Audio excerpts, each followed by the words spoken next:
საღამომშვიდობის ეს გადაცემა 360 გრადუსია, მე მისი წამყვანი ემა ტუხიაშვილი.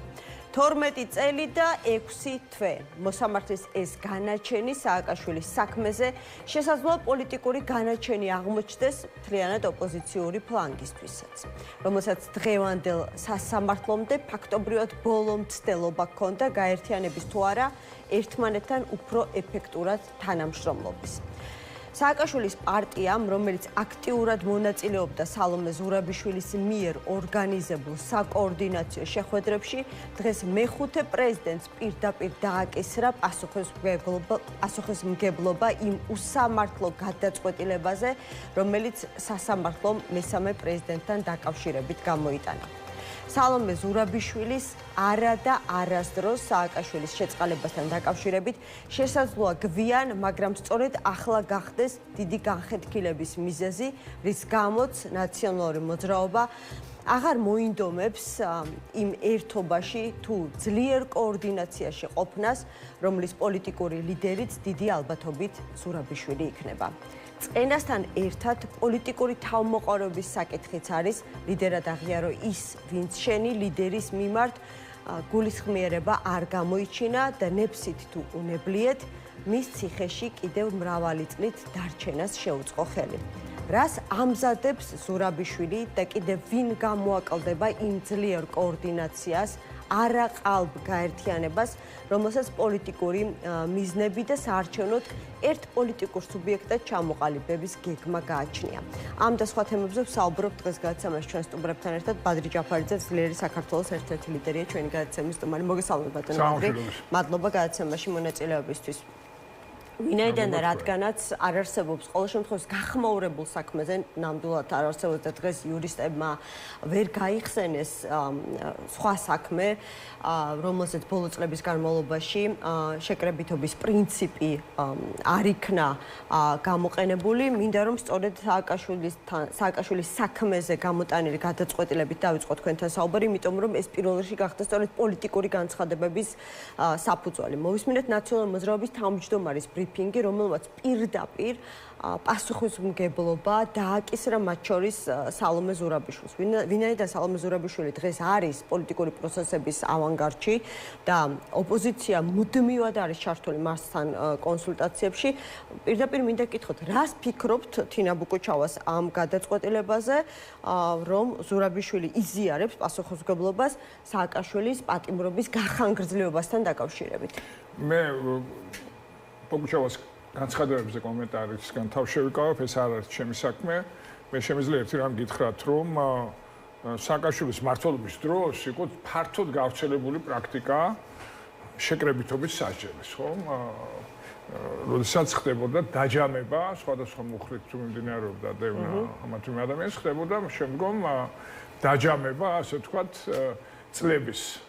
და ეს იყო ერთ-ერთი მართლაც გამოკვეთილი რამ, რის გამოთაც ოპოზიცია მაშინ ებრძოდა სააკაშვილის ხელისუფლებას და მიაჩნდა და მეც მიმაჩნდა ეს იყო უსამართლო, მაგრამ რას ხედავთ? ეხლა ივანიშვილი ნერგავს იგივეს, რაც დანერგილი იყო სააკაშვილის დროს, ანუ შეკრებითობა სასჯელის.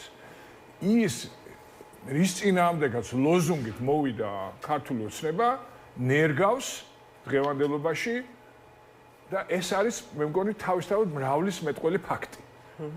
და არა მხოლოდ ეს გადმოიღო სააკაშვილის პერიოდიდან ქართულ ოცნებამ, არამედ გადმოიყვანა ის მოსამართლეები, რომლებიც პირდაპირ იყვნენ უსამართლო განაჩენებში მხილებული და ის ხალხი ემსახურება, იგივე პრინციპები გადმოიტანეს. ანუ ჩვენ ხედავთ თვალსაჩინოდ ძალიან ნათლად იმას, რომ ქართული ოცნება ყველაფერს იმას, რაც იყო ცუდი სააკაშვილის დროს, იყენებს დღევანდელ რეალობაში და მათ შორის ოპონენტების მიმართ ანგარიშწორება, ცემატყება, რაც იყო გავრცელებული სააკაშვილის მმართველობის დროს, ეს არის აღსანიშნავი, ხო, ამ ყველაფერში.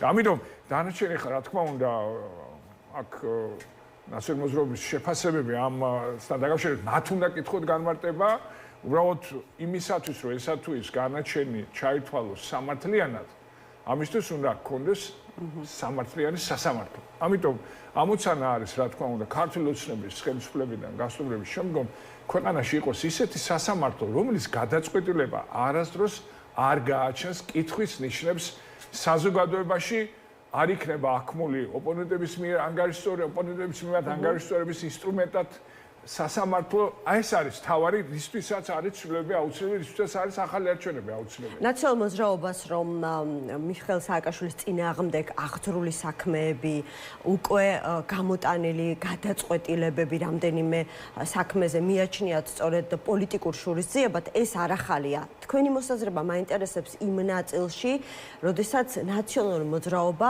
ამ კონკრეტულ გადაწყვეტილებასთან დაკავშირებით უკვე სალომე ზურაბიშვილს აკისრებს პირდაპირ პასუხისმგებლობას და რატომ გიკითხებით? ხომ არ ფიქრობთ, რომ შესაძლებელია მსგავსი დამოკიდებულება ნაციონალური მოძრაობის მხრიდან და მანამდე ჩვენ ლევან ხაბეიშვილის განცხადებაც მოვისმინეთ საჯაროდ გაკეთებული, რომელმაც თქვა, რომ სალომე ზურაბიშვილი აღარ არის საქართველოს პრეზიდენტი და მისთვის ნაკლებად საინტერესოა, რას ამბობს ის ამა თუ იმ საკითხთან დაკავშირებით. ასეთი დამოკიდებულება, განწყობები, საკმაოდ მსხვილი ოპოზიციური კოალიციის მხრიდან, რომელთანაც თქვენ ხართ თანამშრომლობაში, ბოლო წელიწადზე მეტია, ხომ? აი, ქართულ ქარტიაზე ხელმოწერის პერიოდს.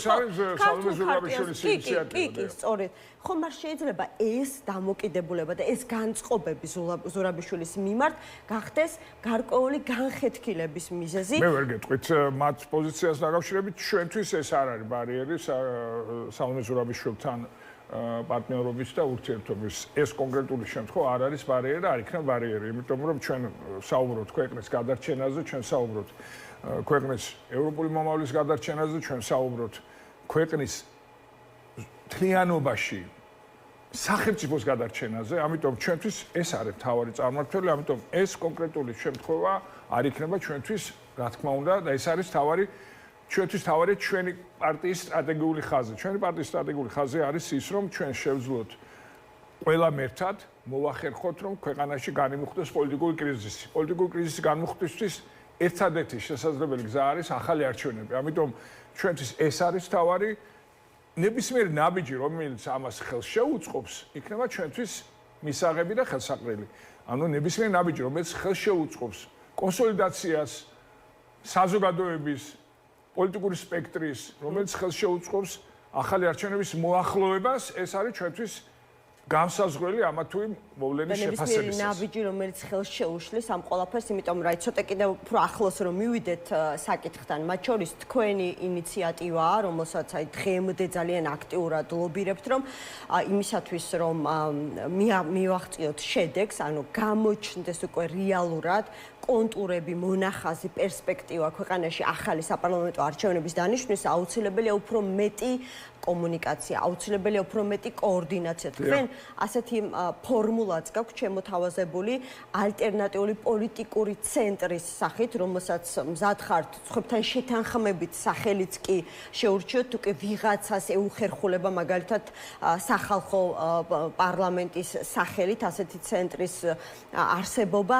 აი ამ კოორდინაციას ხომ არ შეუშლის ხელს, ერთობის პერსპექტივას ხელს ხომ არ შეუშლის, თუ კი ნაციონალური მოძრაობა გავა ამ კოორდინაციიდან, რომელშიც თქვენ მონაწილეობთ სალომე ზურაბიშვილთან ერთად. ეს იგივე ნაციონალური მოძრაობის გადაწყვეტილება ძლიერ საქართველოს კიდევ ერთხელ ხელმძღვანელობს ქვეყნის ინტერესებით, ხელმძღვანელობს გადაუდებელი აუცილებლობით ახალი არჩევნების ჩანიშვნის და შესაბამისად ძლიერ საქართველოს იმოქმედებს ჩვენი საზოგადოების ინტერესებიდან გამომდინარე და ჩვენი სახელმწიფოს ინტერესებიდან გამომდინარე. ეხლა ჩვენი სახელმწიფოს ინტერესია რომ ჩვენ მაქსიმალურად კოორდინაციაში ვიყოთ საზოგადოებასთან, მაქსიმალურად კოორდინაციაში ვიყოთ სხვა პოლიტიკურ ძალებთან, რომელსაც სურს ასეთი კოორდინაცია, თუ ესა თუ ის პოლიტიკური ძალა გამოაკვდება ამა თუ მერთობას, ეს არის მათი გადაწყვეტილება. ჩვენ ამის გამო გაერთიანების ან კოორდინაციის იდეას უარის თქოს არ ვაპირებთ და არ იქნება ესეთი რამ, ამიტომ კიდევ ერთხელ მინდა ხაზი გავუსვა. ჩვენ ვართ ძლიერი საქართველო. მათ შორის არის მსხვილი ოპოზიციური კოალიციის სახით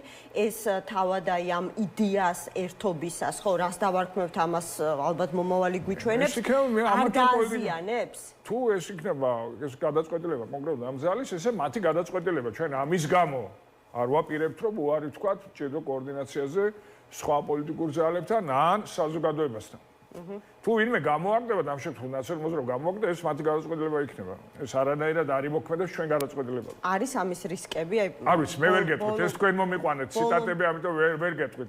ეს უნდა კითხოთ კონკრეტულად ამ პოლიტიკური ძალის წარმომადგენლებს. თუმცა მხოლოდ ეს არ იყო, ანუ მიხეილ სააკაშვილის საქმეზე მიღებული გადაწყვეტილება არ იყო. ჩვენ ვნახეთ, რომ თინა ბოკუჩავომ გააკეთა კიდევ ერთი განცხადება, მან თქვა, რომ 31 მარტი უნდა იყოს ერთგვარი ბოლო ვადა, ანუ თუ ერთობა მართლაც რაღაცა ეფემერულია, არარეალისტური და უტოპიურია, მაშინ უნდა დავასრულოთ ყალბის საუბარი ყველა პარტიამ საკუთარი შესაძლებლობის ფარგლებში იმოქმედოს. არის თუ არა ამ შემთხვევაში თქვენთვისაც, თქვენი კოალიციისთვისაც 31 მარტი ის ბოლო ვადა, რის შემდეგაც გაირკვევა, ანუ გარკვეული ერთობა ჩამოყალიბდება თუ ყველა პოლიტიკური პარტია თუ კოალიცია გააგრძელებს დამოუკიდებლად სვლას აი ამ პოლიტიკურ პროცესში. პოლიტიკური, ასე ვთქვათ, ლიდერის შეფასებები არ არის ჩემი საქმე, ამ შემთხვევაში სხვა ოპოზიციური ძალის ლიდერის შეფასებები ჩვენთვის 31 მარტი არანაირი ბოლო თარიღი არ არის, 31 მარტი არის პირიქით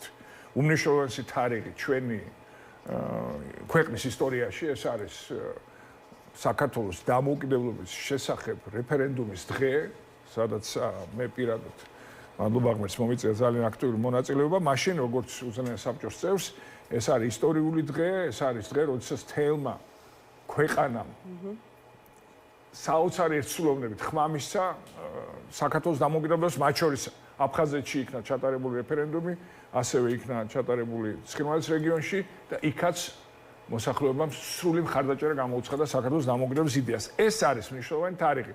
ამიტომ 31 მარტს ფიქრობ მნიშვნელოვანია ამ დღის აღნიშვნა, ასევე არის სვიად გამსახურდია დაავადების დღე.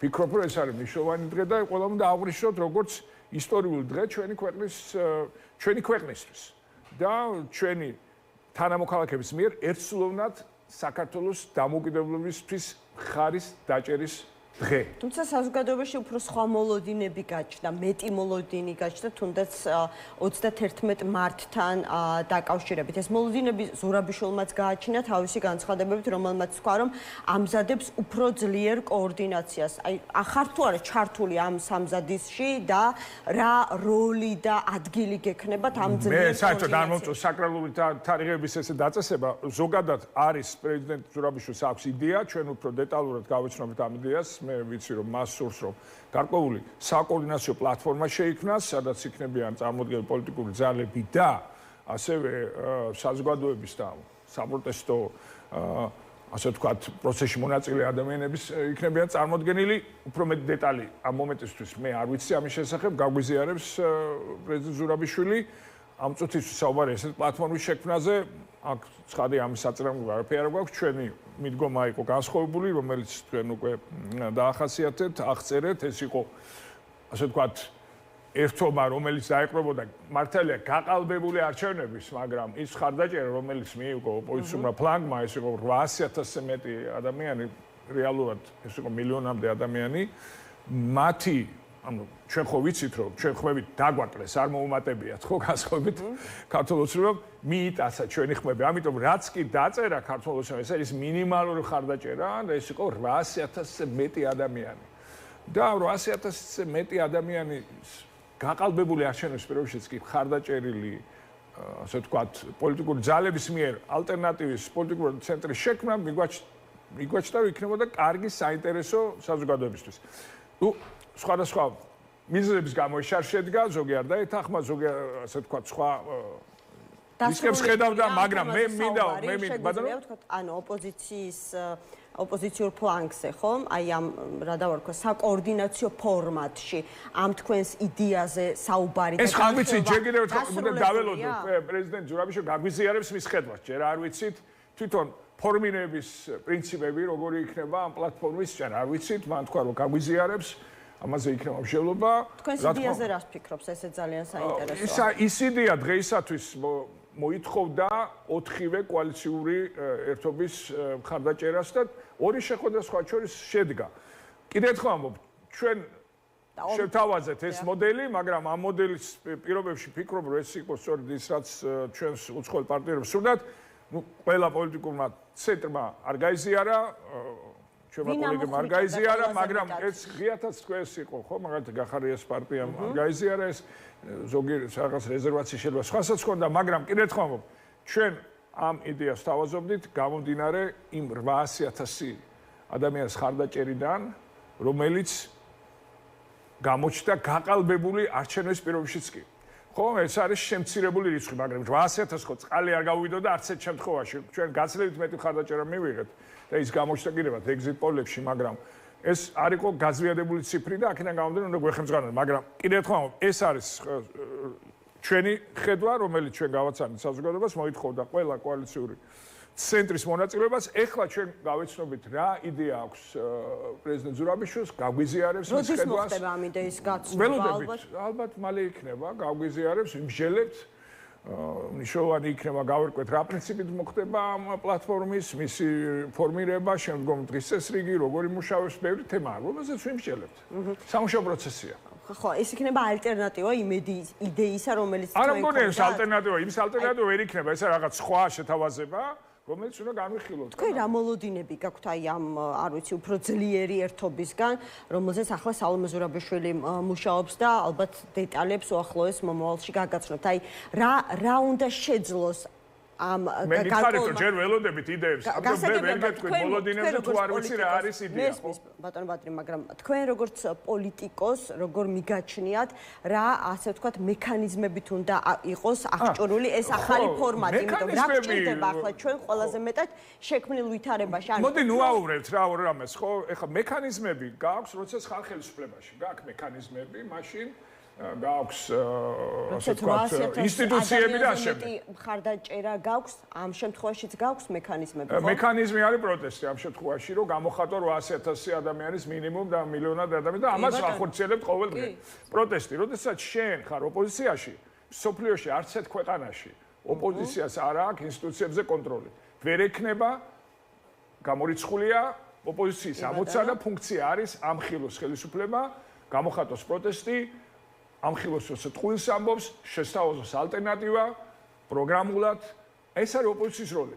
ყველა ქვეყანაში ოპოზიციას არ აქვს საშუალება, რომ ინსტიტუციები მართოს, მანამ სანამ არ მოვა ხელისუფლებაში, ხო? მაგრამ აქვს შესაძლებლობა მართოს კარგი გაგებით პროტესტი. პროტესტის მართვა, კიდევ ერთხელ, პროტესტის მართვა შესაძლებელია იმ შემთხვევაში, თუ კი პოლიტიკური პარტია თვითონ იწყებს რაღაც კონკრეტულ პროტესტს მარსს, მაგალითად, როცა ჩვენ ვიწყებთ მარსს, მართავთ მარსს. ხო, ჩვენი ლელოს მიერ ჩატარებული იქნა საპროტესტო მარშები და ჩვენ ამ მარშებს მართავდით.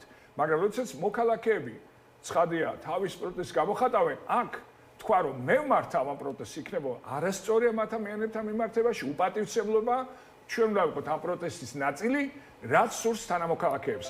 და მართვა პროტესტის ხდება მაშინ, როდესაც შენ ხარ უშუალო შემოქმედი ამ პროტესტის, ჩვენ არაერთხელ გავიკეთებია, მართავდით აბსოლუტურად ცივილიზებურად წარიმართებოდა ეს პროტესტი, ეს მარშები, წარიმართებოდა საკმაოდ შთამბეჭდავად. იმაზე, რადგან ჩვენ პასუხისმგებლობას ვიღებთ მართვაზე, იმას მართავთ. შესაბამისად, უნდა შევეგუოთ იმას, რომ ოპოზიციას, იმიტომ არის ოპოზიცია, რომ მას კრიტიკის ფუნქცია აქვს. მას აქვს ფუნქცია გზა უჩვენოს თანამოქალაქეებს კრიზისიდან გამოსავალი და ამაზე ესაუბროს ყოველ დღე. შეთავაზება გაუკეთოს, ხო, ყოველ დღე ესაუბროს. ამაზე ვესაუბრებთ ყოველ დღე და გავაგრძელებთ ამ საუბარს სანამ არ მოხდება კრიზისის განმუხტვა. ანუ მიგაჩნიათ რომ ასეთი პასიური უნდა დარჩეს ოპოზიციის როლი სამომავლოდაც აი ამ პოლიტიკურ საპროტესტო პროცესში? ხო და პასიური მე არ მესმის აქტიური როლი რა შემთხვევაში იქნება? აქტიური როლი არის, როდესაც ოპოზიცია თვითონ კარნახობს საპროტესტო პროცესს დღის წესრიგს, მათ შორის თარიღს, შინაარს, ძირითად გზავნილებს, განვითარების სცენარს. ეს არის ჩემთვის აქტიური როლი საპროტესტო პროცესში პოლიტიკური პარტიებისა. დღის წესრიგი საპროტესტო პროცესი დღის წესრიგი არის პროტესტი. ცოტა გაცრავოთ, მაგრამ დღის წესრიგი რა შეიძლება იყოს პროტესტის? გარდა იმისა, რომ თქვა თანამოქალაქეებს მოუწოდა და უთხრა, რომ დღეს ქვეყანა იმართება თვითმარქვია პარლამენტის მიერ და აუცილებელი ახალი არჩევნები და მოემზადო ახალი არჩევნებისთვის. დღის წესრიგი კიდევ ერთხელ ამბობ, არასერიოზულია, როდესაც დღის წესრიგი საუბარი, როდესაც შენ გაქვს არა საპარლამენტო ტრიბუნა და კანონის ინიციირების საშუალება კი არ გაქვს, არამედ შენ ხარ ქუჩაში. დღის წესრიგი არის ქუჩაში პროტესტი. დღის წესრიგი არის საერთაშორისო იზოლაციის გაგრძელება. დღის წესრიგი არის პოლიტიკური იზოლაციის გაგრძელება. სხვა დღის წესრიგი, გარდა საპროტესტო აქციებისა, როდესაც ამას ჩვენ ვაანონსებთ და ვატარებთ, სხვა დღის წესრიგი ვერ ექნება ოპოზიციას და სოფლიოში არ არსებობს ქვეყანა, სადაც ოპოზიციას აქვს სხვა განსხვავებული დღის წესრიგი. მოვიყვანოთ მაგალითად სერბიის მაგალითი. სერბიაში 4 წელიწადია ოპოზიცია არის ქუჩაში, განსხვავებული დღის წესრიგი გარდა პროტესტისა ჩვენ არ გვინახავს, იმიტომ არ შეიძლება გქონდეს განსხვავებული დღის წესრიგი გარდა პროტესტისა, იმიტომ რომ კაცობრიობას არ მოუფიქრებია ოპოზიციისთვის სხვა ტიპის ინსტრუმენტი გარდა პროტესტის. კარგი, მაშინ მოდი ასე ვთქვათ, გამოვყვეთოთ რისკები, რომელიც შესაძლებელია გაჩნდეს თუ კი პროცესმა არ შეიძინა სხვა მასშტაბები და შესაძლებელია ამბობენ ხოლმე მეტი სიმწოვე. შესაძლებელია თუ არა აი ამ საპროტესტო პროცესით, აი ამ საერთაშორისო ზეწოლის მექანიზმებით, რომელიც გვაქვს ამ ეტაპზე, ჩვენ მივიდეთ ოქტომბრამდე ადგილობრივ არჩევნებამდე, როდესაც ქართული ოცნება დარწმუნებულია, რომ ოპოზიცია აუცილებლად მიიღებს ამ ადგილობრივ არჩევნებში მონაწილეობას და დიდწილად არც არაფერი შეიცვალოს არსებულ დღის წესრიგში. არსებობს თუ არა ასეთი რისკი? კიდევ ერთხელ, ქართული ოცნების რიტორიკა ჩვენთვის ვერ იქნება ვერანაირად განსაზღვრელი იმის თუ როგორ უნდა გავაგრძელოთ ხვალინდელი დღე. ჩვენ დღეს გვაქვს 99 კაციანი ჯგუფი ადამიანის, რომელიც ამბობს, რომ არის პარლამენტი, ხო? ეს არის ქმედით უნარო, არაუფლებამოსილი ჯგუფი, რომელიც თავისთავად არქმევს პარლამენტს. შედეგად რა მივიღეთ? ქვეყანაში არის ქაოსი. ჩვენ ვართ საპარლამენტო რესპუბლიკა, ხო? ანუ საპარლამენტო რესპუბლიკა ნიშნავს, რომ პარლამენტი უნდა იყოს უფლებამოსილი, ქმედით უნარიანი, იმიტომ რომ პარლამენტია განსაზღვრელი, ხო? ამას შეიძლება ითქვას, რომ იცი რა, მათ არ აინტერესებთ, ეს არ არის ჩვენთვის განსაზღვრელი. სამყაროს აინტერესებს, ცივილიზების სამყარო არ ესაუბრება, არც აპირებს 99 კაციანი ჯგუფის მიერ, ასე ვთქვათ, წარმოებული პოლიტიკის ან ცივილიზებურად ცნობას, ან კონტაქტს. შესაბამისად. ჩვენ გამოცემულობა გვაქვს უკიდურესად მძიმე ვითარება შექმნილი ქვეყანაში, როდესაც ბოლო ამ შაბათ-კვირას თქვენ ნახეთ ახალგაზრდები მოკლეს ერთ დღეს, მეორე დღეს არის განუკითხაობა ქვეყანაში შექმნილი. კრიმინალური ვითარება მძიმდება, იმიტომ რომ ქართულმა ოცნებამ პრაქტიკულად მწვანე შუქი აუნთო უკანონობას, ძალადობას, იმიტომ რომ როდესაც ახალგაზრდები ხედავენ, რომ შესაძლებელია დღისით, მზისით ანგარიშსწორება მოუწყონ, ამისთვის ოპონენტს, ამისთვის არავინ არ დაისაჯოს, ხო?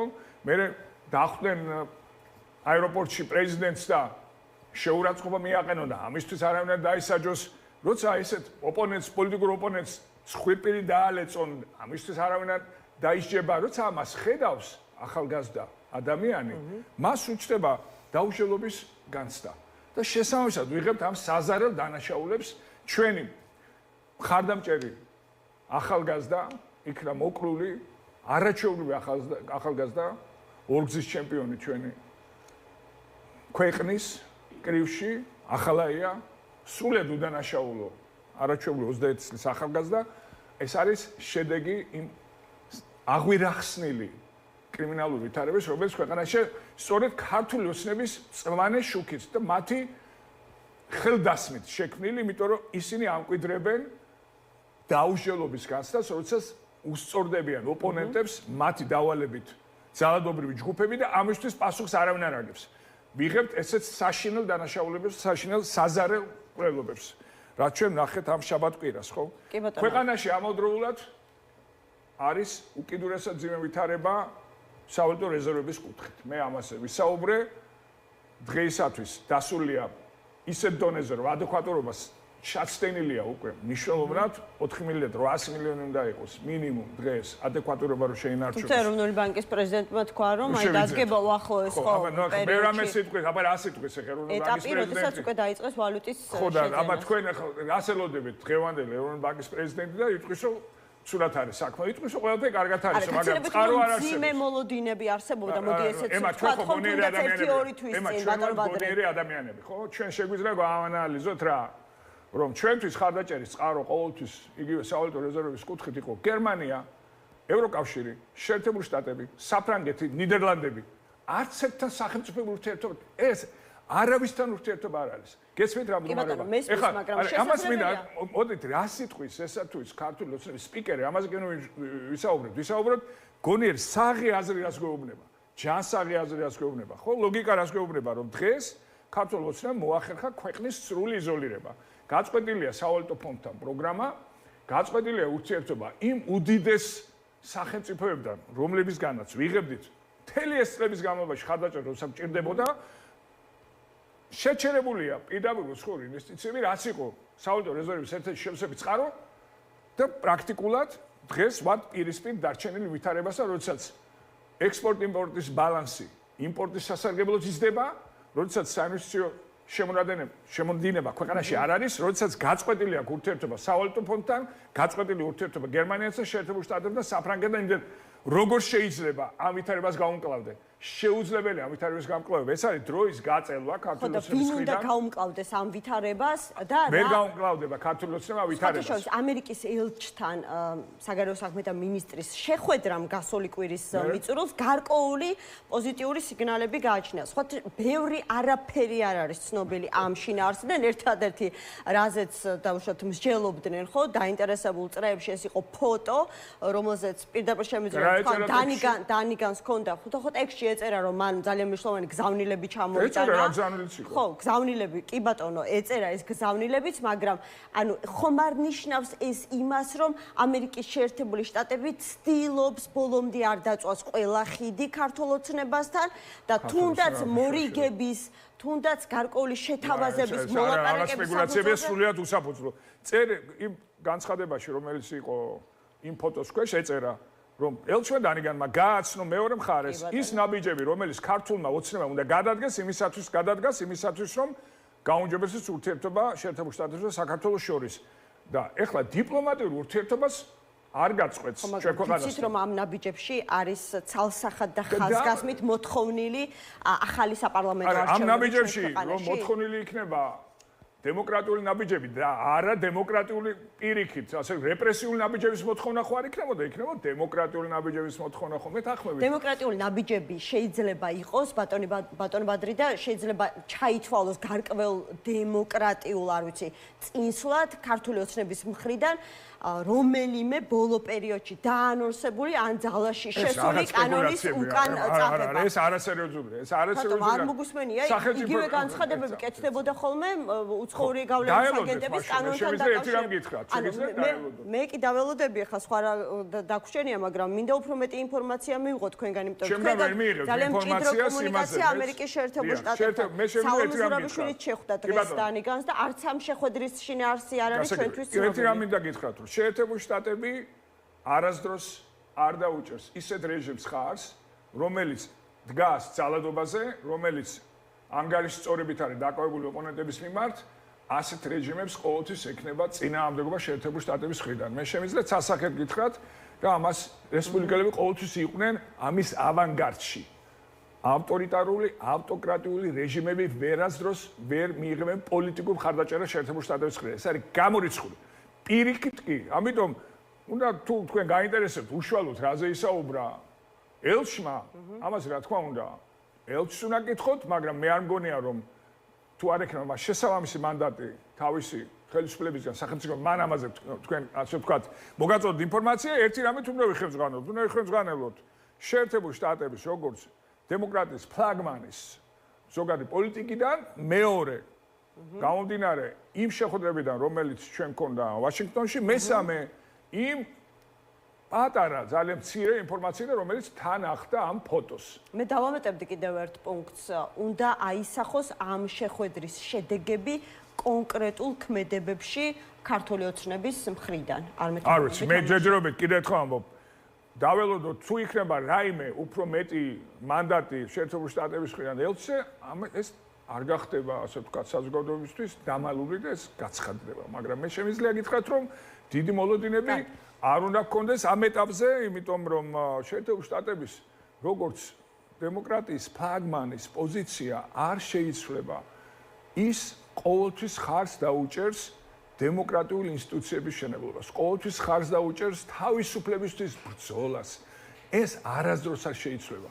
რაც შეეხება ელჩთან შეხვედრას, ახლა დიპლომატიური ურთიერთობების გაწყვეტა არ იქნება, იმიტომ რომ ეს არ არის ქართული ხალხის ინტერესში, მაგრამ ჩვენ ვერ ვხედავთ რაიმე, რა თქმა უნდა, ამ მომენტისთვის რაიმე ნიშანსაც კი, რომ ქართული ოცნების ეს სულად უსაფუძო რიტორიკა რაიმე, ასე ვთქვათ,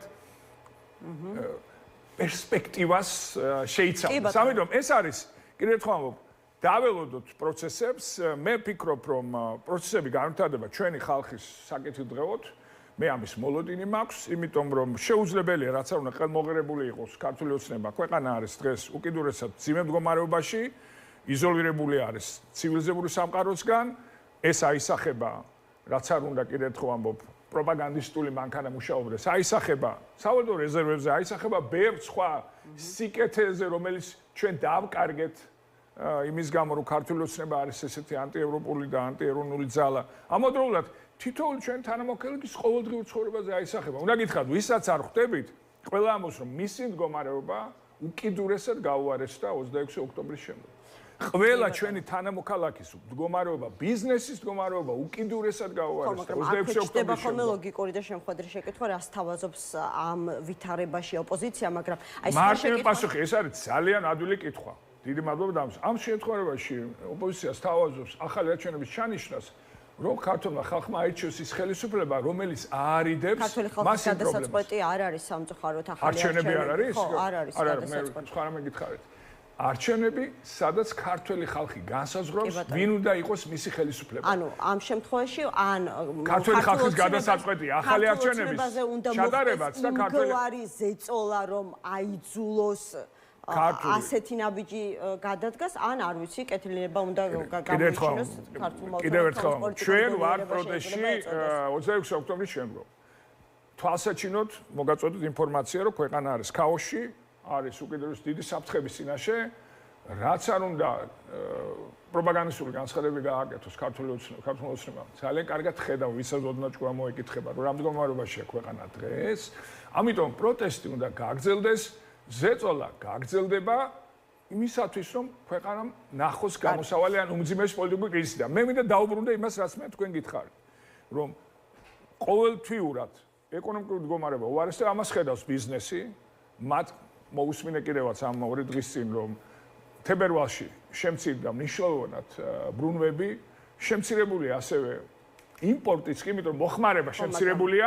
იანვრის 11%-ზე რომ მესაუბრებით, იმიტომ რომ გითხარით, რომ თებერვალში 202 მილიონი დოლარით შემცირდა რეზერვი.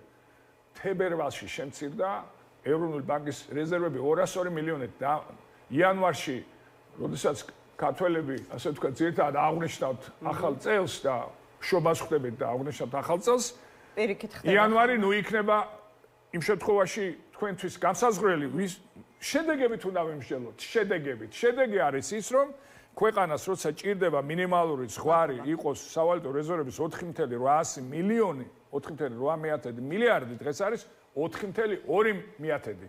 თებერვალში შემცირდა, თუ ეკონომიკური დაგვაგდა, ყველაფერი გუგუნებს. თებერვალში რატო შემცირდა რეზერვები 200 მილიონი? თქვენ გაქვთ პასუხი ამ კითხვაზე? არა გაქვთ პასუხი. ხო, ნუ როგორც რეზერვების შემცირება ხდება ხოლმე როგორც წესი იმისათვის, რომ კურსის სტაბილურობა შეინარჩუნოს. აი, მაგ პასუხი დამანგრევი. როგორც კი კურსის სტაბილურებისთვის ამცირებ რეზერვებს, ეს იმშავსო შენ ჩამოანგრევ მთლიანად თელ სისტემას. აბა თქვენ რაიმე სხვა მიზეზს ხედავთ რეზერვების შემცირებისა? არ შემოდის არანაირი დამატებით. ანუ შემოდინება შეწყდა.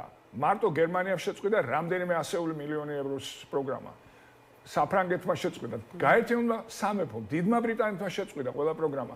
თქვენ რომ იყოთ ბრიტანელი ინვესტორი, ქვეყანაში ჩადევთ ფულს, სადაც სანქცირებული იყო. არა, ადგილობრივი ინვესტორიც კი არ იფიქრებს ამ გაურკვეველ ვითარებაში. შვენიერი პასუხი არის, რა მაინტერესებს და ბოლო შეკითხვა თქვენთან.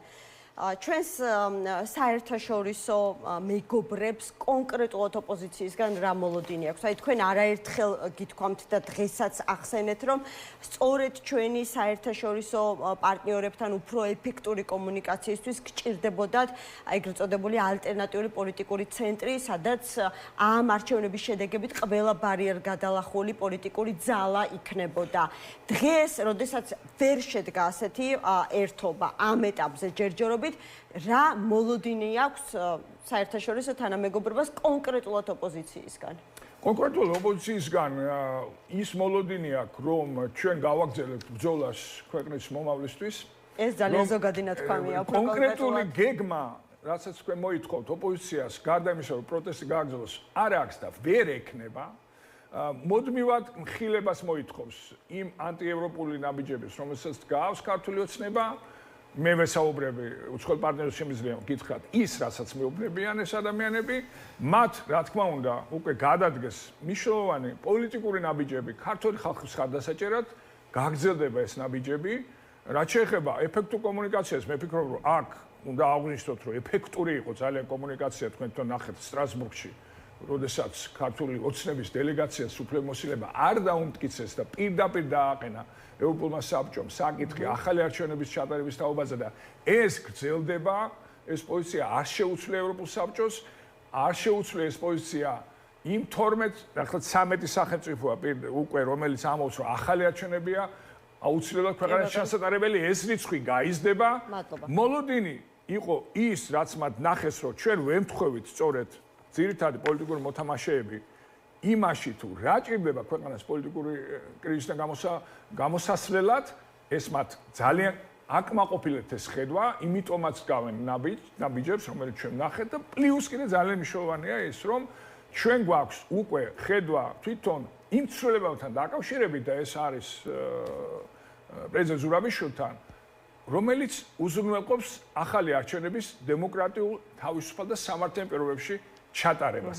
ეს მათთვის იყო მნიშვნელოვანი სწორედ ეს გთხოვეს, რომ ეს პოზიცია შეგვეჯერებინა, ეს პოზიცია შევაჯერეთ.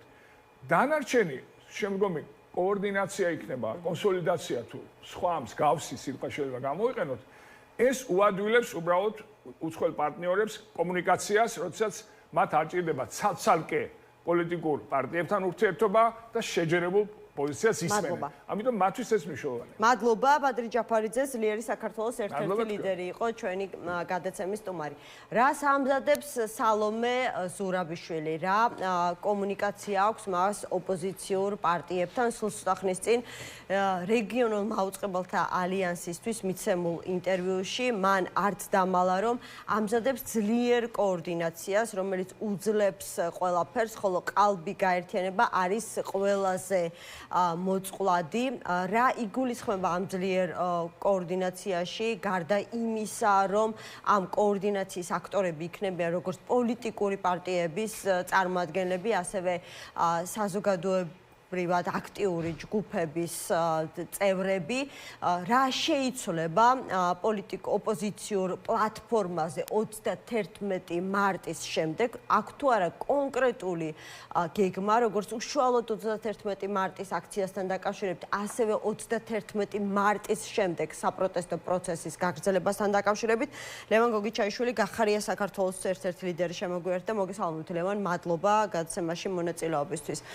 მოდი ვიდრე გადავალთ იმ გეგმებზე, რომელიც შესაძლებელია გქონდეს სალომე ზურაბიშვილს, არ ვიცი თქვენ იცნობთ თუ არა მის ამ გეგმას, თუ თქვენც მოლოდინის რეჟიმში ხართ, ისევე როგორც ძლიერი საქართველო ამ შემთხვევაში და ელოდებით რას შემოგთავაზებთ და ეს იქნება ასე ვთქვათ მზა ფორმულა სალომე ზურაბიშვილისგან. მე ცოტა ეჭვმეპარება მგონია, რომ ალბათ ამ პროცესში უნდა იყოთ ჩართულები. მოდი პრინციპში ამ თემით დავიწყოთ, იმიტომ რომ შემდეგ მინდოდა ხო სააკაშვილთან დაკავშირებით მეკითხა, მაგრამ მოიცდის ეს თემა. ანუ ხართ ამ პროცესში ჩართული, იცით რას ამზადებს სალომე ზურაბიშვილი თუ აი უბრალოდ რაღაცა საკოორდინაციო მორიგ შეხვედრაზე დაგიძახებთ, გაგაცნობთ და შემდეგ თქვენგან მოისმენს ან კის, ან არას. მოგესალმებით, მივესალმები მაყურებელს. რა თქმა უნდა, ჩვენ ვართ ამ პროცესში. ჩვენთვის მისაღები სიტყვებია და სწორად არის ფორმულირებული ის, რაც თქვა სალომე ზურაბიშვილმა. ჩვენ თავიდანვე ვამბობდით, რომ რაღაცა ესეთი უშინაარსო გაერთიანებას არ აქვს არანაირი მომავალი. კოორდინაციას, პასუხისგებლობას ამას უფრო მეტი შინაარსი აქვს. ეს გაერთიანების თემა არის რაღაცა გარედან მოთრეული თემა, ვინცაც უნდა ისე აღიქვას.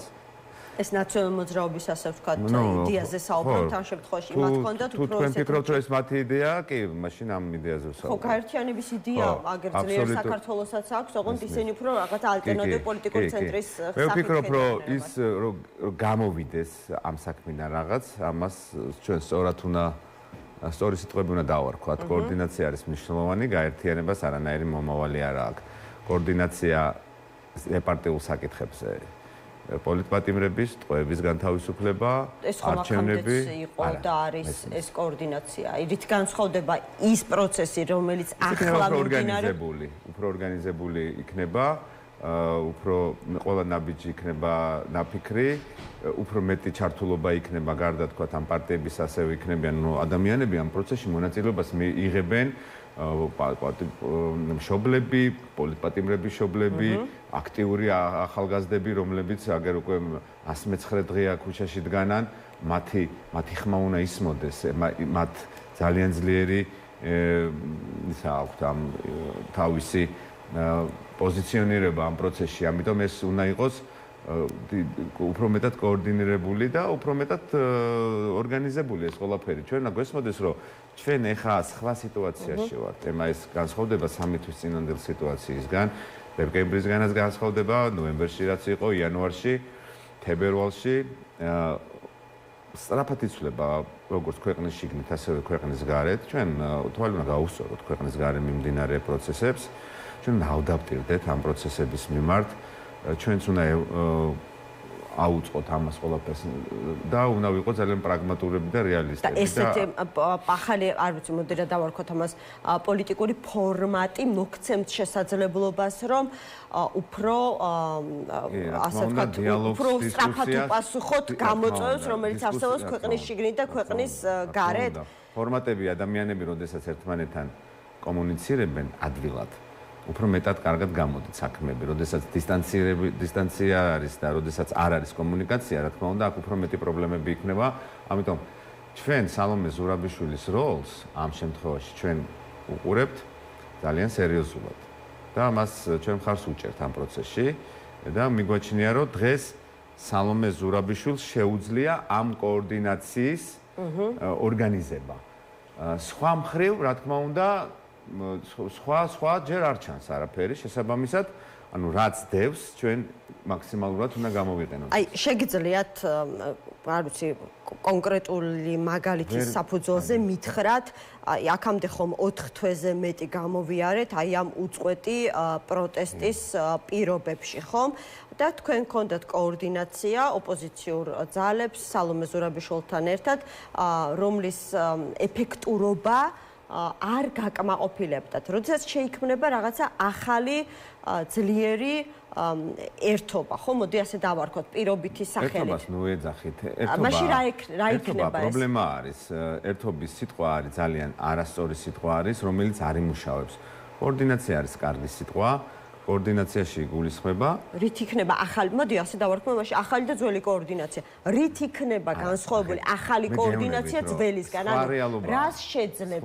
ხო და მითხარით, აი რას შეძლებს? ანუ აქციები, საპროტესტო პროცესი იქნება დაგეგმილი? ნახეთ, ერთ და იგივეს ვიმეორებთ. გარემო შეიცვალა, როგორც ქვეყნის შიგნით, ქვეყნის გარეთ. იანვრამდე პრეზიდენტი იყო ზურაბიშვილი, ახლა პრეზიდენტი არ არის.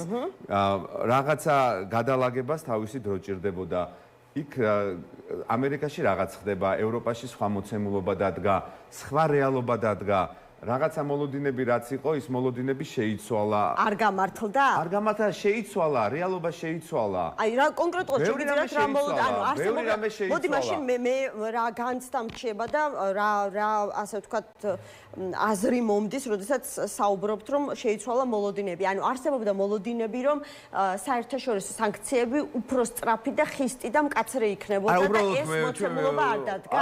ამიტომ მოლოდინი შეიძლება ისიც იყო, რომ ადამიანებს ეგონა, რომ უფრო გონიერი იქნებოდა ქართული ოცნება და დაინახავდა იმ საფრთხეებს და იმ რისკებს, რაც არის ქვეყნის წინაშე და პირდაპირ ვიღაცის აზრში თავში მაგალითად, რომ ის წავიდოდა კომპრომისზე, დანიშნავდა არჩევნებს. ქართულმა ოცნებამ გადაწყვიტა მოუჭიროს ყველაფერს ამ ქვეყანაში დააბრუნოს წინა ხელისუფლების ავტორიტარიზმი. რა თქმა უნდა, ეს ჩვენთვისაც არის ახალი იმპულსი, ახალი ენერგია. ჩვენ უნდა ვიცოდეთ, რასთან გვაქვს საქმე. ჩვენ უნდა ვიცოდეთ, რას აკეთებს ქართული ოცნება. ქართული ოცნება ჭკვიდან არის გადასული და სააკაშვილის კანონებს აბრუნებს. ხო, მე მკითხვა უნდა დაგესვათ სააკაშვილს, აი მაგალითად დღეს რო ფონდები გააუქმა, ზუსტად იგივე, ანალოგიურია, რასაც აკეთებდა სააკაშვილი თავისი ბოლო ჟამს, როდესაც ფონდები, რომლებიც იქნებოდა ზუსტად პოლიტპატიმრების, ოჯახების და სხვა დაზარალებული ადამიანების დასახმარებლად, წინა რეჟიმი მიზეზი დაასახელა აი ამ ფონდების დაყადაღების, რომ თქვენ ცნობილი გამოთქმა რო იყოს, ეხლა სურვილი იყოს და სანქციას ყველაფერს უპოვიო ადამიანს დაჭერა თუ გინდაო, რასაც გინდა იმას დააბრალებ, როდესაც აღვირახსნელი ხარ, როდესაც სამართლიანი სასამართლო არ არსებობს, პოლიცია პროკურატურა ერთ ხელისუფლებას ემსახურება, დისფუნქციურია სახელმწიფო, შეკვეთილი მკვლელობები ხდება ქუჩაში, კვირაში სამჯერ ვარდება მანქანა ტყვარში, ახალგაზრდებს ქუჩაში ხოცავენ და სახელმწიფო არის დაკავებული მხოლოდ ერთ-ერთი რაღაცით, რომ აი ამ რაღაცა გაზულუქებულმა ადამიანებმა კიდე უფრო მეტი ფული მოიპარონ და ივანიშვილის ხელისუფლება შენარჩუნდეს. ამაზე არის, ესეც სხვა რეალობა არის, იმიტომ რომ ქონდა აქამდე ხელისუფლებას იმის შანსი, ყველა გარედანაც, შიგნიდანაც საღიგონების ადამიანები ურჩევდნენ მას, რომ კრიზისიდან გამოსავალი არის არჩევნები. არ მოდის ამაზე ხელისუფლება, კიდე უფრო მეტად უჭერს. სხვა რეალობაა, რა თქმა უნდა, ხა დღევანდელი რეალობა და ორი კვირის წინდელი რეალობა ონლაინ მედიებისთვის სხვადასხვა რეალობა არის. კი ბატონო, ჩვენ ამაზე მედია მუდმივად ვსაუბრობდით და ვეუბნებოდით ოპოზიციას, რომ რეალურად არ ჭრის არც სანქციები, არც უწყვეტი პროტესტი, ეს ზეწოლის მექანიზმები არ მუშაობს ქართულ ოცნებაზე. ამიტომაც გეკითხებოდით დღენიაдаг, რომ გააქვთ რაიმე სხვა ალტერნატიული გეგმა. აი ახლა გააქვთ გეგმა? როგორ აპირებთ უპასუხოთ აი ამ არსებულ განსხვავებულ გამოწვევებს და განსხვავებულ რეალობას.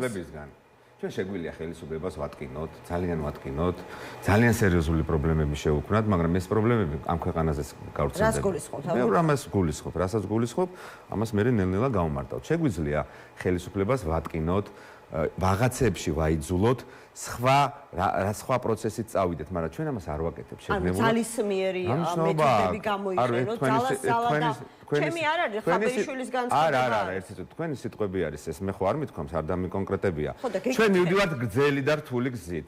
აი ამ გზით მივდივართ, სადაც ადამიანები შევდივართ ამ რუტინაში, ვიღებთ რეპრესიებს, უამრავი ადამიანი ზოგი ციხეშია, ზოგი ჯარიმების ქვეშ არის, ხალხს ხვდებიან, პოლიციელები თავს ესხმიან, ამ გზას გავდივართ. იმ გზას გავდივართ 4 თვე. ზოგ ხანდახან გზელია ეს გზა. არ არსებობს ჭკვიდან გადასული ხელისუფლება, რომელიც ყველაფერს ცდილობს, რომ ადამიანებს ხელი გადაუგრიხოს. ამის ერთადერთი ალტერნატივა არის გრძელი გზით სიარული და მშვიდობით მისვლა შინ. პირდაპირ მნიშვნელობით ეს გზა ტაძრამდე არის გრძელი გზა. ჩვენ დიდი ხანია გავდივართ, ეხა 4 თვე კი არა, დიდი ხანია ეს გზა მიდის, მაგრამ ეხა დაჩქარდა ეს პროცესი. ამიტომ ჩვენ ვიღებთ პასუხისგებლობას ბევრ ამაზე. ჩვენ გვესმის, რომ ადამიანებს იჭერენ, ჩვენ გვესმის ადამიანებს აჯარიმებენ. ამიტომ ჩვენი ნაბიჯები არ უნდა იყოს ნაჩქარევი, ჩვენი ნაბიჯები არ უნდა იყოს დაუფიქრებელი. ჩვენ რასაც გადავდგავთ, რა ნაბიჯს გადავდგათ, ამან უნდა მოიტანოს შედეგი. ამას სჭირდება დრო, ამას სჭირდება მოცემულობა, ამას სჭირდება ადაპტაცია, ამას სჭირდება გადაწყობა. ჩვენ ყოველ დღე ახალი სურპრიზების წინაშე ვდგავართ. ანუ ოპოზიციაც უნდა გადაეწყოს და რეალურად აუწყოს ფეხი იმ რეალობას და მოცემულობას, რომელ რეალობაში ჩვენ ვიმყოფებით. ანუ მანამდე თუ ოპოზიციის ძირითადი სამოქმედო ფლანგი იყო ჩვენი საერთაშორისო პარტნიორები და იქ საერთაშორისო პარტნიორებისგან სასანქციო პოლიტიკის მოთხოვნა და ნაბიჯების და საერთაშორისო იზოლაცია მაგაზე არ არის საუბარი. ჩვენ იზოლაცია მიღწეულია, თავიდან ბოლომდე მიღწეულია, არც ერთ ქვეყანას, დასავლურ ქვეყანას ეს ხელისუფლება ოფიციალურად არ უღიარებია. ეხლა ვიღაცა სადღაც კონფერენციაზე ვიღაცას თუ გადაეყრება და გამარჯობა გაგიმარჯოს რეჟიმში გადავა მათი დიალოგი, ეს არ ნიშნავს, რომ თუმცა ვერ აიძულა ქართული ოცნება, რომ თუნდაც ლაპარაკი დაეწყო ახალ არჩევნებზე ან ვერ აიძულა რა, ეს არის ავტორიტარიზმის ბუნება არის, მაგრამ ჩვენ ხო ვიბრძვით, ჩვენ ხო არ უყრეთ ფარხმალს, ჩვენ ხო უკან არ ვიხევთ. ჩვენ ხო წინ მივდივართ, ხელისუფლება ამკაცრებს, ჩვენ უპირისპირდებით. თქვენ რას გვთავაზობთ, რომ აი გავჩერდეთ, ჩვენ ვერ გავჩერდებით. არა, პირიქით მე მინდა მივიღო მეტი ინფორმაცია, რასაპირებ როგორ ცვლით თქვენი ბრძოლის, ასე ვთქვათ, მეთოდებს. მაგას ეხა ჩემგან აქ თქვენ ვერ მიიღებთ. ეს ყველას უნდა ესმოდეს, რომ ის ხალხი, ვინც ამ ბრძოლაში არის შესული, ეს შეიძლება იყოს ბრძოლა, რომელიც მალე მორჩება, შეიძლება ცოტა გაიწელოს დროში. ავტორიტარიზმია, ეს კაცი შეიძლება ტყვია ესროლოს ხალხს. ეს ყველაფერზე წამსვლელი არის, ჭკვიდან არის გადასული, საკუთარი ძალაუფლების და საკუთარი რაღაცა ფულის გამო ყველაფერზე წამსვლელი ეს ქართველებს ტყვიას ესვრის. სისხლის დამღვრელი არის, ამიტომ ჩვენ პასუხისმგებლობად უნდა მიუდგეთ ამ ყველაფერს. ჩვენ აღარა გვაქვს შეხება ადამიანთან, ვინცთაც ჭკუა მოეკითხება, ჩვენ გვაქვს შეშლილ კაცთან ურთიერთობა, რომელიც საკუთარი ფულის გამო ამ ქვეყანას ცხელწყალს გადაასხავს. და ავისი ყველაფერს დაანგრევს. ხო ხედავთ როგორ სვრის, ყველა ჩაითრია, თავის ხალხი ყველა გახცნა. ეხა მიადგა მარეგულირებელს დააწყებინებს. ყველა გასვარა აბსოლუტურად ეს ადამიანი აი ესე დგას და ესე ბოროტი მოქმედივით ითხოვს ყველას მხრიდან დანაშაულში თანამონაწილეობას, მაგრამ როდესაც ხედავთ რომ ესეთ პათოლოგიურ მოვლენასთან გვაქვს საქმე, იმისთვის რომ ნაკლები ზიანით გამოვიყვანოთ ამ ქვეყანას შეიძლება ცოტა მეტი დრო გავიდეს. მე უბრალოდ მივიღო ეს როგორც პასუხი, რომ 31 მარტის შემდეგაც არ შეიცვლება საპროტესტო ბრძოლის მეთოდები, მექანიზმები, შინაარსი კი არ უნდა შეიცვალოს, მე ვფიქრობ, რომ დინამიკა უნდა გაიზარდოს კიდევ უფრო მეტად და მე ამის მოლოდინი მაქვს და ადამიანები იბრძვიან. ჩვენ რაც არ უნდა ვთქვათ, ჩვენს მიღმა იბრძვიან ადამიანები. იმიტომ რომ ყველა ადამიანი, ვინც დღეს რუსთაველზე დგას, ის აცნობიერებს თავის ინდივიდუალურ პასუხისმგებლობას მისი და მისი მომავლის წინაშე. თქვით რომ ამას შედეგი არ მოაქვსო, ხომ? ლევან, ისიც თქვით რომ ჩვენ გრძელი გზით უნდა ვიაროთ. ეს შედეგს მოიტანს. უბრალოდ თქვენ თუ ეხა დროში წამზომი გაქვთ ჩართული, წამზომს ნუ ჩართავთ. იმიტომ რომ ეს წამზომი ჩართვას აზრი არა აქვს, ეს არის რაღაცა წაქეზება, რომ აი ვერაფერს ვერ აკეთებთ და აი მოდი ხვალ რაღაცა უფრო დავამძიმოთ სიტუაცია. მოგეუბნებით, ეს ხელისუფლება არის ყველაფერზე წამსვლელი და ჩვენ პასუხისმგებლობით უნდა ვიყუროთ. შუაშია წაქეზება, თქვენ თავად ამბობთ, რომ ყოველ დღე ფაქტობრივად ხელისუფლება ამკაცრებს მიდგომებს, ზრდის და ამრავლებს რეპრესიულ მექანიზმებს, ამიტომ კრიზისია ქვეყანაში, იმიტომ რომ ვერ მართავს პროცესს. ამიტომაც ითვლის ხალხი დროს. არა, ვერ დათვლი ამ დროს ხალხი. ასე შეიძლება მივიდეთ ადგილობრივ არჩევნებამდე. რა ხდება მაშინ ადგილობრივ არჩევნებზე? ხალბატონო ემა ხა ძალიან უსწრებთ ხოლმე ყველაფერს წინ და აი რაღაცა 30 ეთერის მომავალი 30 ეთერის სალაპარაკო გინდათ ერთ ეთერში ამოწუროთ.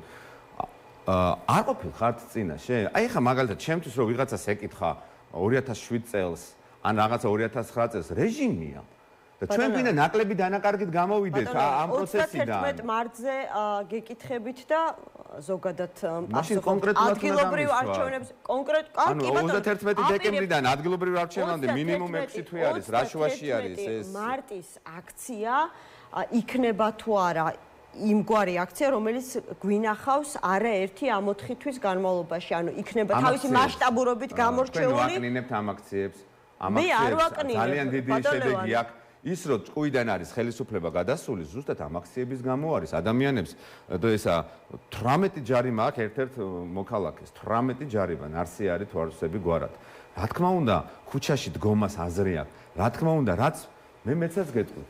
თქვენ ფიქრობთ, რომ ქართული ოცნება რო ჭკუიდან გადადის, ეს რაღაცა ფორმით, ეს მათთვის არის პრობლემური, იმიტომ რომ იმ კანონების მსხვერპლები ისინი აღმოჩნდებიან ადრე თუ გვიან. რაც მეც მოუჭერენ, მით უფრო დააჩქარებენ საკუთარ ძიმე მომავალს. აქამდე თუ ჩვენ თქვათ რაღაც არჩევნებს ვითხოვდით და სხვა შეიძლებოდა თქვათ სხვა ფორმატში წასულიყო, ქართული ოცნება როგორც კი ხელისუფლებას დაკარგავს, ქართული ოცნება გასამართლდება, ძალიან მძიმედ გასამართლდება და ამ ქვეყანაში უკვე შეიქმნა დიქტატორების ის რომ დიქტატორები შეიძლება ციხეში შაჟდნენ, ამის პრეცედენტი არის, ხო, ამ ქვეყანაში და ესე გაგრძელდება დიქტატორები. სააკაშვილის მაგალითზე საუბრობთ ახლა. თქვენ ამბობთ სააკაშვილის. თქვენ ამბობთ სააკაშვილის.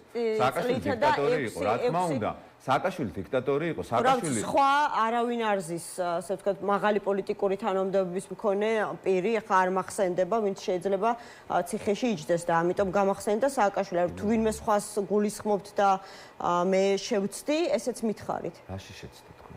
ანუ სააკაშვილი თქვენ თავად თქვიო, თო მე არ მithქვამსო. არა, მე არ მithქვამს, მაგრამ თქვენ აღნიშნეთ. კი, დიქტატორები ამ ქვეყანაში ციხეში ჩაჯდებიან აუცილებლად. ძველიც და ახალებიც. იმიტომ რომ ამ ქვეყანაში ადამიანების უფლებების შეზღუდვა, სამართლიანი სასამართლოს შეზღუდვა, სახელმწიფოს დისფუნქცია, კორუფცია, ძალადობა, ეს დაჟადია, რა თქმა უნდა. და ამას ადრე თუ გვია თავისი მსვლელობები ექნება და ქართული ოცნება, მე ხარ რომ მეკითხებიან ხოლმე, აი რას ფიქრობ?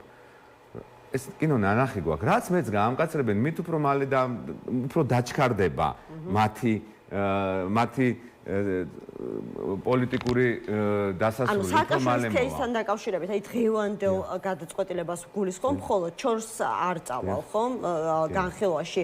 როდესაც მოსამართლემ მგონი პრეცედენტი შექმნა მას შემდეგ, რაც გაუქმდა შეკრებითობა და ყველაზე ისეთი დიდი სასჯელების კი, მაგრამ ნუ განაჩენთან ნუ რაღაც ხო, თქვენ მიგაჩნიათ, რომ ეს იყო აბსოლუტურად სამართლიანი გადაწყვეტილება და არანაირი პოლიტიკური საშუალება ამას არ ქონდა? თქვენ საიდან მოიტანეთ რომ არა, გეკითხებით, შეკითხვა და მე ვფიქრობ, რომ სააკაშვილი იყო ამ ქვეყნის დიქტატორი, პირდაპირ მნიშვნელობით. სააკაშვილმა ამ ქვეყანაში შექმნა ხორცისაკეპის სისტემა, რომელიც ადამიანებს აწამებდა და კლავდა პირდაპირ მნიშვნელობით. მაშინ ასეთი ადამიანი 12 წლით კი არა, უადოთ უნდა გაუშვათ. დამამთავრებინეთ. დღეს ეს ადამიანი საზღვრის კვეთაზე დაკავებული, რომლის მმართველობა შეეწირა ათეულობით უდანაშაულო ადამიანის სიცოცხლე და ასეულობით თუ არა. 10,000-ზე არ არის დაკავებული ლევან. 10,000-ობით ადამიანი იყო ციხეში უკანონოდ და ამ ადამიანს ჰქონდა სისტემა შექმნილი. ახლა მე ამას ვაფასებ, იმიტომ რომ მე ამას ვერ ბრძოდი და მე ამაზე გავიმარჯვე. მე პირადად გავიმარჯვე ამაზე, იმიტომ რომ ჩვენი ბრძოლა დამთავრდა გამარჯვებით. მე ამ გამარჯვებამ რასახე მიიღო და ტრანსფორმირდა ბიძინა ივანიშვილი, რომელიც ახლიან არის დასანგრევი და ისეც ამ გზაზე არის გასაყენებელი, მაგრამ ეს რეალობა არის ამ ქვეყანაში. და ეს ადამიანი 9 მილიონს მამას გადაწყვეტილი აღარ εδავებიან, გადაწყვეტილება არის გამოტანილი, ხო? ვალერი გელაშვილის ცემის გადაწყვეტილება არის. ან როდესაც ამბობთ, რომ საზღვრის კვეთაზე არისო დაკავებული, საზღვრის კვეთა იყო შესაძლებლობა, რომ ერთ-ერთი საქმეა და არა მთავარი, ხო? სასაცილო არის ის ადამიანზე, რომელმაც აი ამ ხელა სისტემა შექმნა. საბოლოო ჯამში მე ხო არ ვამბობ. გირგულიანის საქმეზეა გადაწყვეტილება გამოტანილი. არ არის გადაწყვეტილება არსად გამოტანილი. ამ საქმეზე არის გამოტანილი გადაწყვეტილება გაფლანგვაზე და საზღვრის კვეთაზე, რომელზეც ჰქონდათ ერთობლივი განაჩენთა ერთობლიობა. ადამიანზე რომელმაც შექმნა ეს სისტემა და ხო გეუბნებით, აქაც კი სასაცილოები არიან ქართული ოცნება, მაგრამ ერთი რამე უნდა იცოდეთ, რომ ყველა დიქტატორსაც კი, სააკაშვილსა და სხვებსაც და უამრავ პატიმარს მათ უნდა ქონდეთ სამართლიანი სასამართლოს უფლება. და დღეს ბევრი ადამიანის აღქმაში ამ ქვეყანაში სამართლიანი სასამართლოს უფლება ბევრს აწართმეული აქვს. ანუ ბიძინა ივანიშვილსაც უნდა ქონდეს მომავალში სამართლიანი სასამართლოს უფლება, მაგრამ ეს სასამართლო სააკაშვილის შექმნილია და ეს სასამართლო ბიძინა ივანიშვილის განმობირებული არის. სააკაშვილის მხარდამჭერებმა თქვენ ერთი რამე უნდა იცოდეთ, ეს ძალიან მნიშვნელოვანი რაღაცა იყო. ჩვენ ამ ქვეყანაში ჩვენ რო ვიბრძოდით სააკაშვილის წინააღმდეგ, ახალი სააკაშვილი კი არ გჭირდებოდა. ბიძინა ივანიშვილი მემკვიდრეა დღეს სააკაშვილის სისტემის, პირდაპირ მნიშვნელობით, მოსამართლეებით, კორუფციული სისტემით, ძალადობით, კანონებით, რიტორიკით. თქვენ გახსოვთ ჩვენ რას გვეძახოდა ნაციონალურ მოძრაობა? რადიკალურ ოპოზიციას გვეძახოდა. აი გადაახვიეთ რუსთავი 2 ნახეთ 2007 წლიდან 2012 წლის 1 ოქტომბრამდე რადიკალური ოპოზიცია. რიტორიკაშიც კი ერთმანეთს გვანან. კანონებს დღეს ერთ-ერთ დეპუტატს დაურეგისტრირებია ფოტო, ვიდეო გადაღების აკრძალვა სასამართლო პროცესზე. არა, პროფესორმა დაარეგისტრირა, რამდენადაც ვიცი. ანუ საკამდეო ინიციატივა, რომელიც პროფესორს ეკუთვნის. იმდენად კარგად შეიფუთა საპროპაგანდო არხებზე, რომ შეიძლება ეს კანონათაც აქციოს. ცენზურა ონლაინ მედიაზე, ადმინისტრაციული კოდექსის გამკაცრება, 5,000 ლარიანი ჯარიმები საარსებო მინიმუმზე 6-ჯერ მეტი არის დაახლოებით ის ჯარიმა, რასაც ქართული ოცნება ამ ადამიანებს ადებს თავს. პოლიტიზირებული პოლიცია, ჩვენ ნახეთ ხო, როგორ დაძდევდნენ ადამიანს ბოლო 4 დღის განმავლობაში, რომელიც მე დაიჭირეს, გიორგი ჩიკვაიძე, ადამიანები, რომლებიც აბსოლუტურად არ არსებობს არანაირი მტკიცებულება არის, ციხეში ჩაყრილები არიან, სიამაღლობელის кейსი, სადაც ძალიან ბრუტალური არის სისტემა, ყველაფერი ის, რაც ადამიანს აღუძრავს მოგონებას წინა რეჟიმთან მიმართებაში, ქართულმა ოცნებამ გააგზელა. ამათ შორის ჩემთვის კითხვის ნიშანი აღარ არის, ტოლობის ნიშანი არის თავიდან ბოლომდე და ეს უნდა დამთავრდეს ამ ქვეყანაში, რომ ეხაც თქვენ რასაც ამბობთ. ანუ ამ კოორდინაციაში, რომელსაც ამზადებს სალომე ზურაბიშვილი, თქვენთან ერთად ნაციონალურ მოძრაობის ადგილი არ არის? აი პირდაპირ ვიპასუხეთ, ხო, პირდაპირ დასმული შეკითხვა. ნაციონალურ მოძრაობის ხელისუფლებაში ვერ დაბრუნდება ნაციონალურ მოძრაობა. ჯერ ხელისუფლებაში დაბრუნებაზე საუბარი ნაადრეა, ლევან. ქალბატონ სალომე ზურაბიშვილს კითხეთ. ჩვენ სულ ამბობდით, რომ თქვენ გეკითხებით, თქვენც უნდა იყოთ აი ამ რაღაცა სამუშაო ჯგუფის ამ კოორდინაციის ნაწილი. ამიტომ თქვენ გეკითხებით, თქვენი მოსაზრებას მაინტერესებს. ზეპარტიულ თემებზე ყველას ადგილი არის. ზეპარტიულ ადგილზე ყველას ადგილი არის. ზეპარტიულ თემებზე, სადაც არის პოლიტიკური პატიმრების გაერთიანება და არჩევნები, ყველას ადგილი არის. იქ და ევროპის მომავალი იმ ადამიანებს ახლა ვიღაცები პარტიის წევრები არიან, რომლებსაც საერთოდ შეიძლება კავშირი არ ქონდეთ იმ ბრუტალისტთან, რასაც წინახელი ქართულ ოცნებაში უფრო მეტი პორტირებული ნაციონალურ მოძრაობის წევრი არის, ვიდრე შეიძლება დღეს დარჩენილი არის ამ პარტიის რიგებში. დღეს ნაციონალურ მოძრაობა ფაქტორი აღარ არის. ნაციონალურ მოძრაობით ვეღარ დააშინებს ქართული ოცნება, რომ აი მე თუ არ ვიქნები ნაციონალურ მოძრაობა დაბრუნდება. ეს არის ეს რეალობა არის და ადამიანებს ეცინებათ, როდესაც ქართული ოცნება ყოველდღიურად დღის წესრიგში აბრუნებს ნაციონალურ მოძრაობას და აკლებად წარმოსადგენია ნაციონალურ მოძრაობამ მოინდომოს აი ამ კოორდინაციაში მონაწილეობა. მე ასეთ შაბეჭდილება დამრჩა გამომდინარე დღევანდელი ძალიან მკაცრი განცხადებისა. თუ არა მძიმე, როდესაც მათ გარკვეული პასუხისმგებლობა სააკაშვილის განაჩენთან დაკავშირებით სალომე ზურაბიშვილსაც დააკისრეს. მე არ მიყვარს ახლა ადამიანები, რომლებიც ციხეში მიდიან, მათზე საუბარი. ჩვენ ვაფასებთ უბრალოდ ისტორიას ვაფასებთ, ხო? პოლიტიკურ მოვლენას ვაფასებთ და თქვათ ამ შემთხვევაში ვსაუბრობთ. წინა სისტემას რო ვაფასებთ, ეს რეალობა იყო და როდესაც ვადარებთ ქართულ ოცნებას, აქტუალობის ნიშანია უკვე, აქ თითქმის განსხვავება არაფერი აღარ არის. ხალხში განსხვავება აღარ არის, მოსამართლეებში განსხვავება არ არის, პროკურორებში განსხვავება არ არის. და მაინც მზარდ ზეპარტიულ საკითხებთან დაკავშირებით თანამშრომლობით. რა, ჩვენ ხო საუბრობთ ახლა ამ რეალობაზე. რაშუაშია ნაციონალურ მოძრაობამ ქართულ ოცნებაზე ვაფასებ. ყველაფერი ქართული ოცნებას, რაც ქონდა წინა ხელისუფლებას, აქ მემკვიდრეობით მიღებული. ისევ იმ სისტემას ვებრძვით. და ეხლა ვინც მოინდომებს ამ პროცესში არ ყოფნას და თავს დაიტოვებს პროცესის მიღმა, დაიტოვოს, მაგრამ ეს პროცესი არ გაჩერდება. ვიღაცასთან ან ვიღაცის გარეშე ეს აუცილებლად შედგება. აუცილებლად შედგება. და ამ ქვეყანაში გარანტია, აი დღესვე ჩვენ უნდა ჩავყაროთ იმის საფუძველი, რომ რაღაცა ერთპარტიული მომავალი ხელისუფლება კი არ უნდა თუ ნაციონალური მოძრაობა არ მოინდომებს აი ამ კოორდინაციაში მონაწილეობას, რომელიც პირველ რიგში ახლა 31 მარტისთვის ემზადება, ეს პროცესი ამის გამო არ შეჩერდება? როგორ უნდა შეჩერდეს, მითხარით ეს პროცესი? ანუ რატო უნდა შეჩერდეს ეს პროცესი? ანუ რა ლოგიკა არის ახლა? ამჯერ ესეც ამ პროცესში არ მონაწილეობა, მაშინ რა პროცესში უნდა მიიღოს მონაწილეობა? თამაშგარეში თუ არ დაიტოვებენ. განცხადება, რომ 31 იქნება ბოლო წერტილი, მე შეუძლია ყველა პარტიას დამოუკიდებელი სტრატეგიით იაროს, ხო? როგორც მოძრაობდნენ პარტიები მანამდეც. არ არის პრობლემა. ჩვენ ხომ ვნახოთ ეს როგორ განვითარდება. რა თქმა უნდა, ბევრ რამეზე არის ეს დამოკიდებული, მაგრამ მე ვფიქრობ, რომ ემოციურ განცხადებებს ჯობია საღად შეხედონ რეალობას, საღად აღიქვან რეალობა. მე მესმის მათი ხა ეს მდგომარეობა, მათი ლიდერი არის, ვერ დაიცვეს, რა მოდი ესე ვთქვა, თავის ლიდერი, ვერაფერი ვერ გააკეთეს ამ ბოლო 4 წლის განმავლობაში და ჩემი აზრით დღეს ახლა სრულად უპასუხისმგებლოდ რაღაცა ბრალდებები ხელი გაიშვირეს ადამიანისკენ, რომელსაც ეს ადამიანი რეპრესიების ქვეშ ამყოფებდა, ხო? ანუ ეს ძალიან არასამართლიანი არის, ახლა შენ არაფერი არ გამოგივიდა და ახლა ხელი გაიშვიროს ხვისკენ. მე ვფიქრობ, რომ ეს ემოციური გადაწყვეტილება იყო და ემოციური ბრიფინგი იყო.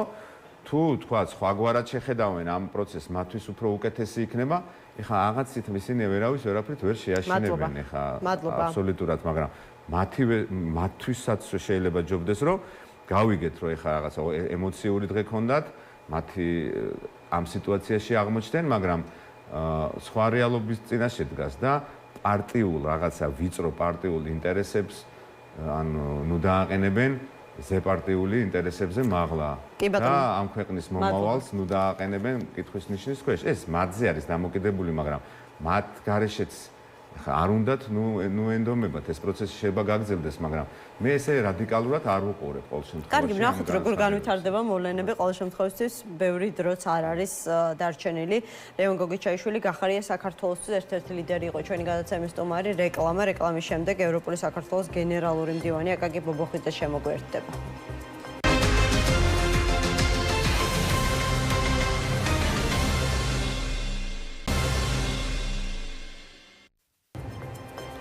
გადაცემა 360 გრადუსი დაბრუნდა ეთერში. ერთი კვირის წინ სალომე ზურაბიშვილი იყო ყველასთვის მისაღები, ლიდერად აღიარებული ადამიანი. ახლა დაეწყნენ ყველა ლანძღავს და უარყვეს აგენტებმა მიიღეს კონკრეტული დავალება, ასე ილაპარაკონ, ასეთ განცხადება გააკეთა მამუკა მდინარაძემ, როგორც ჩანს, გამოეხმაურა იმ ბრიფინგს, რომელიც მოსამართლის გადაწყვეტილების შემდეგ მიხეილ სააკაშვილისთვის განაჩენის გამოტანის თაობაზე, როდესაც შეკრებითობის პრინციპით ხელმძღვანელა მოსამართლემ და 12 წლითა და 6 თვით გაუშვა სააკაშვილი ციხეში ორ საქმეზე. ჩვენ ნახეთ ნაციონალური მოძრაობის ლიდერების ბრიფინგი, თავმჯდომარის ბრიფინგი, ლიდერების განცხადებები, სადაც მათ გარკვეული პასუხისმგებლობა, მათ შორის ამ გადაწყვეტილებაზე სალომე ზურაბიშვილს დააკისრეს. აკაკი ბობოხიძე, ევროპული საქართველოს გენერალური მდივანია ჩვენთან ერთად. მოგესალმებით, მადლობა გადაცემაში მონაწილეობისთვის. რადგან თქვენ არის კოალიციურ ფორმატში თანამშრომლობთ ნაციონალურ მოძრაობასთან, ამიტომ მაინტერესებს პირველ რიგში იზიარებთ თუ არა თინა ბოკუჩავას განცხადებას იმის თაობაზე, რომ ისტორიაში ჩაიწერება, რომ საქართველოს მეხუთე პრეზიდენტმა არ შეიწყალა მესამე პრეზიდენტი, რომელმაც ევროპის დროშა პირველად აღმართა ივანიშვილის რეჟიმთან ერთად. სალომე ზურაბიშვილიც იზიარებს პასუხისმგებლობას ამ უსამართლობაზე. არ ვიცი, იზიარებთ თუ არა ამ განცხადებას შინაარსს? ერთი ძალიან საოცარი კოლორიტული კაცის აი მეგვარი სახელი და გვარი თან ძალიან ახლოს ვიცნობ საოცრება ჭირს ხოლმე ამ სახელის და გვარის საჭირო დროს გახსენებებში ძალიან მოსწრებული ნათქვამი. ეს მეოთხე პრეზიდენტი ხვეწება მეხუთე პრეზიდენტს, ნუ მოუკლავთ მესამე პრეზიდენტს ისე როგორც პირველი მოკლა მეორე პრეზიდენტმა. აი ამ წინადადებაში ჩვენი ქვეყნის ტრაგედია და მთელი უბედურებები არის დახატული. ჩვენ სამწუხაროდ ვერ მოახერხეთ, რომ ქვეყნის პრეზიდენტები ისე იცვლებოდეს, რომ ერთი მეორეს ახალი ძველთან ანგარიშწორებას არ იწყებდეს. ამაში ყველას ბრალია, მაგრამ ხო, რა თქმა უნდა, განსაკუთრებით პასუხისმგებლობა ის, რომ დღეს ეს მდგომარეობაა შექმნილი, აკისრია იმ ადამიანებს, ვისაც ამ მდგომარეობის შექმნაში მონაწილეობა აქვს მიღებული და ქართული ოცნების მათ შორის ქალბატონ სალომესაც ოღონდ მე ვერ დავეთანხმებოდი შეწყალება არ შეწყალების საკითხში, იმიტომ რომ შეწყალების მიუხედავად ანუ ისტორია მოსთხოვს პასუხს, შინაარსი იყო ასეთი საკმაოდ მძიმე, რომ ისტორია თავის საქმეს იწვევს, ისტორია ყველა ჩვენ ადგილს მოგიჩვენს, ჩვენს ცხოვრებაში უფრო მძიმე ისენიც არის, რა ქვია, ფაქტებსაც ქონია ადგილი, უბრალოდ კიდე ერთხელ ვამბობ, სალომეს შეწყალება მიხეილ სააკაშვილის მიმართ იქნებოდა წმინდა სიმბოლური, მაგრამ ხო მისი პასუხისმგებლობა აღარ იქნებოდა ყოველ შემთხვევაში ამ შექმნილ მდგომარეობაზე, იმიტომ რომ მას მაინც არ გაათავისუფლებდნენ, მიუშჩიდნენ წინასწარ-პატიმრობას და შემდეგ მას 12 წელი აქვს არა ძველი მისჯილის გამო, არამედ იმ ორი ახალის გამო, რომელიც თავისთავად არის ანგარიშწორების ნათელი მაგალითი. მე გაცილებით მაწუხებს უბრალოდ დამოკიდებულება პოლიტიკური პარტიების მხრიდან, რომლებსაც ოპოზიციური პოლიტიკური პარტიების მხრიდან, რომლებიც ყოფენ პოლიტიკურ პარტიებს სხვადასხვა ბანაკება და სხვადასხვა ხარისხად. მე მიმაჩნია, რომ დიახ, ჩვენ ყველამ, რაც არ უნდა მძიმე მოსასმენი იყოს ჩვენი ამორჩევლისთვის და ამ შემთხვევაში გახარიას ნებისმიერს რომელიც წარმოადგენს განცხადებას გულისხმობთ, რომელმაც ნებისმიერს ყველა უთხრილდება დიქტატორია სააკაშვილი და საკუთარ ამორჩეველს, ყველა უთხრილდება საკუთარ ამორჩეველს და შეიძლება ამაში რაციონალური მარცვალიც იყოს, იმიტომ რომ ჩვენ არ გვყავს არც ერთი ამორჩეველი დასაკარგი.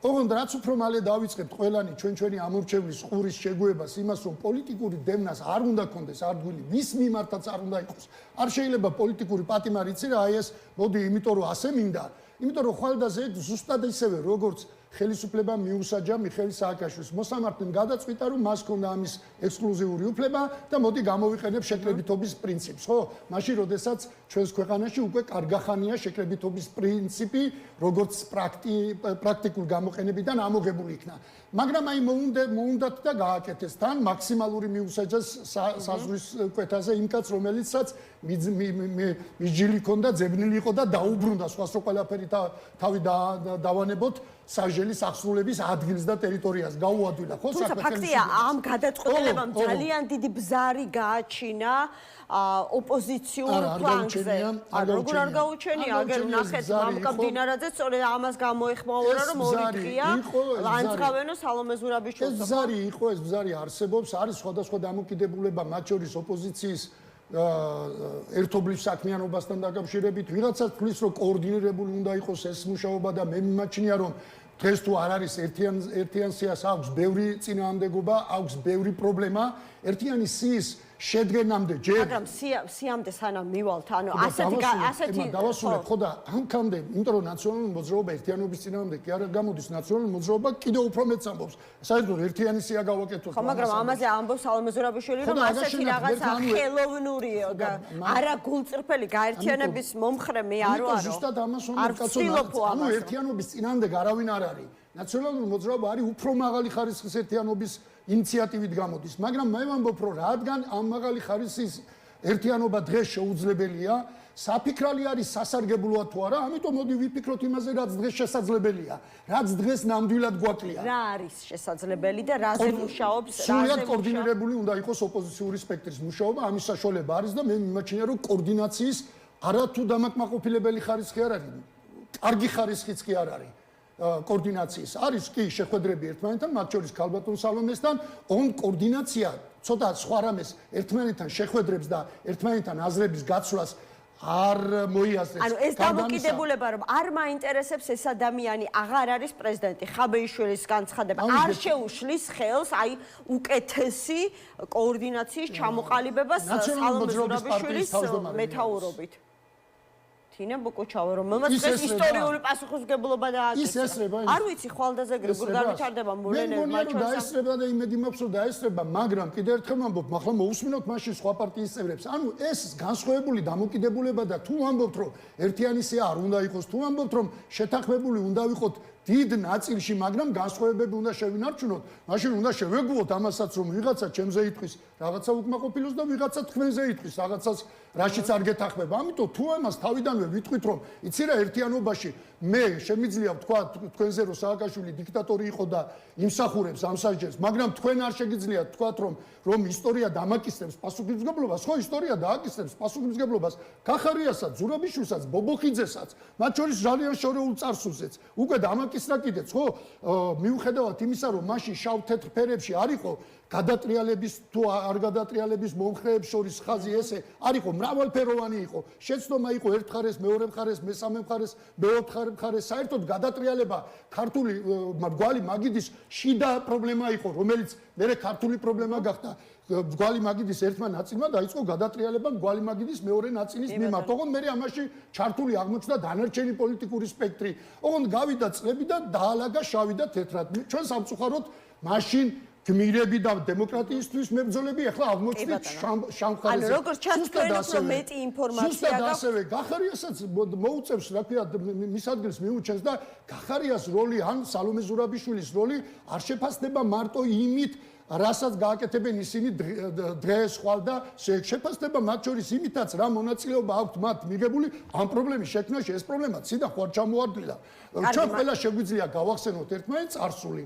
ყველას კარადაში ერთი ჩონჩხი მაინც იმალება ამიტომ უნდა შევეგუოთ ამას რომ ყველაფერში ერთმანეთი არ მოგვეწონება გარდა ამისა რაც ყველაზე უფრო მნიშვნელოვანია დღეს მოწონს ვინმეს თუ არ მოწონს სალომე ზურაბიშვილი ის არის ყველაზე ეფექტური ყველაზე კარგი არ ნიშნავს ზოგადად კარგს, რო იცოდეთ რა.